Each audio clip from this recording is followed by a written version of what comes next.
Bonjour.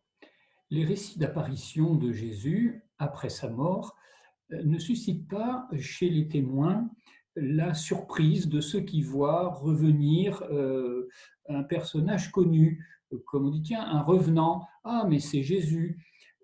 Il suscite plutôt l'affirmation de la seigneurie de Jésus. Nous trouvons ce fait intéressant notamment dans l'évangile de Jean, chapitre 20, verset 25, nous avons vu le Seigneur. Ou bien au verset 28, quand Thomas dit mon Seigneur et mon Dieu. Personne ne dit mais c'est Jésus, c'est bien Jésus, etc. C'est mon Seigneur. Au chapitre 21, verset 7, c'est le Seigneur, le disciple que Jésus aimait lorsqu'il s'adresse à Pierre. C'est le Seigneur. Au verset 12 du même chapitre 21 en Saint Jean, il savait bien que c'était le Seigneur, pas Jésus. Il savait bien que c'était Jésus. Il savait bien que c'était le Seigneur. Au verset 17, oui Seigneur, tu sais que je t'aime, lorsque Pierre répond à Jésus. Et ainsi de suite dans tout le chapitre 21 de Jean. Mais on trouve cela également dans l'évangile de Luc, au chapitre 24, verset 34. C'est bien vrai, le Seigneur est ressuscité, il est apparu à Simon. Le Seigneur est ressuscité. Ou bien en Marc, chapitre 16, verset 19, le Seigneur Jésus, après leur avoir parlé, fut enlevé au ciel. Donc, les récits d'apparition manifestent davantage, je dirais, un changement en tant que reconnaissance théologique. Jésus est devenu Seigneur et on l'appelle le Seigneur. Le Seigneur est apparu. Et qu'une sorte de réanimation, de retour, comme on salue un collègue qu'on n'avait pas vu depuis longtemps. Alors que signifie au fond ce titre de Seigneur qui constitue au fond le cœur de la confession chrétienne? Jésus est Seigneur, comme nous le voyons par exemple dans l'épître aux Romains, au chapitre 10, verset 9. Si de ta bouche tu confesses que Jésus est Seigneur, tu seras sauvé. Jésus est Seigneur. À partir du moment où on a dit ça, on a résumé un petit peu les choses. Ce titre exprime non seulement un titre royal, Kurios, mais aussi un nom divin. Il y a proprement l'idée d'un nom divin, puisque Kurios, c'est la traduction dans la Septante de Adonai, donc l'équivalent grec de Adonai pour traduire Yahvé, c'est-à-dire le mot qu'on utilise, le Seigneur, pour ne pas dire le nom de Dieu. Donc on le trouve par exemple en Genèse chapitre 15 verset 2, que lorsqu'Abraham s'adresse à Dieu en utilisant le titre de Seigneur, ou bien dans la bouche de Moïse qui prie Dieu en Deutéronome chapitre 9 verset 26, en disant Seigneur Dieu, ne détruis pas ton peuple, etc. Donc, Seigneur peut donc, en tout cas dans l'Ancien Testament, avoir une double fonction. D'abord, le sens de souligner la souveraineté totale de Dieu, donc mon Seigneur, Seigneur, voilà, c'est le souverain, mais aussi de désigner Dieu lui-même comme le nom, pour remplacer le nom incommunicable de Dieu.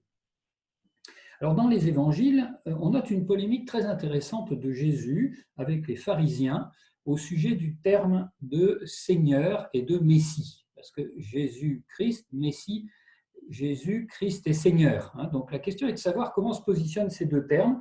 Eh bien, nous avons cette polémique, par exemple, relatée dans les synoptiques, mais regardons la version de Matthieu au chapitre 22, versets 42 à 44, 45, 46.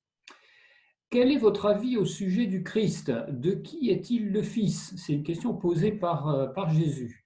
Donc, comme les pharisiens se trouvaient réunis, Jésus les interrogea. Donc, cette fois, c'est Jésus qui interroge, tel un rabbin qui va mettre en débat une question d'exégèse, un point d'exégèse. Quel est votre avis au sujet du Christ? De qui est-il le Fils? Ils lui répondent, de David.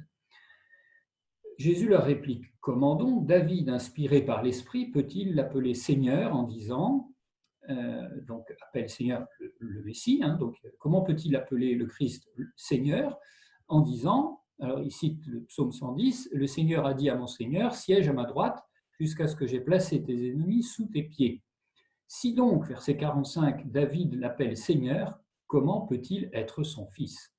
Personne n'était capable de lui répondre un mot, et à partir de ce jour-là, nul n'osa plus l'interroger. Donc, d'une certaine manière, Jésus donc, humilie, mais enfin renvoie dans leur but les pharisiens réunis publiquement avec ses disciples, etc., au sujet de cette polémique. Donc, la pointe, nous dit par exemple la note de la Bible de Jérusalem, la pointe de cette polémique est ici de dire que ils disent le Messie avait aussi un caractère divin qui le rendait supérieur à David, et celui-ci, et ce caractère que David avait lui-même prophétisé. Donc, pour dire qu'on voit là une trace intéressante de la manière dont Jésus va comprendre aussi qu'il ne faut pas confondre la filiation davidique à la filiation divine. Il ne faut pas les confondre, il ne faut pas faire une fusion entre les deux, car dans l'annonce par David lui-même de sa descendance messianique, il y a une notion qui dépasse le seul statut de fils, de descendant naturel du roi David. Alors, chez Luc chapitre 2, verset 11, et aussi en Acte 2, verset 36, Luc attribue à Jésus le titre de Messie, de Christos, et de Seigneur, soulignant la seigneurie royale. Donc, par exemple, en Luc 2, 11, il vous est né aujourd'hui dans la ville de David un sauveur qui est le Christ Seigneur.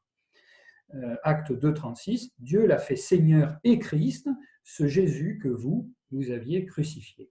Donc la seigneurie vient comme une espèce de confirmation sur le sens même de ce qu'on devait trouver au mot Christ, qui était déjà contenu dans les Écritures, au psaume 110, ainsi que Jésus en fait lui-même l'exégèse.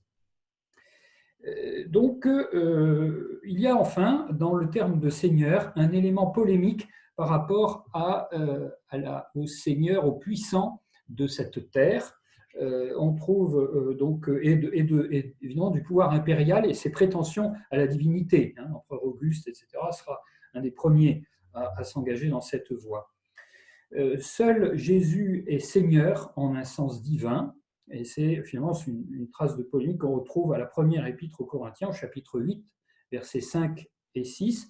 Bien qu'il y ait de prétendus dieux au ciel ou sur la terre, etc., il n'y a qu'un seul Seigneur, Jésus-Christ. Et de même pour l'hymne aux Philippiens, chapitre 2, verset 11, Jésus-Christ est Seigneur. Donc, l'affirmation est donnée comme une affirmation qui vaut pour tout le cosmos, qui vaut pour toutes les nations, et bien sûr pour l'Empire romain aussi.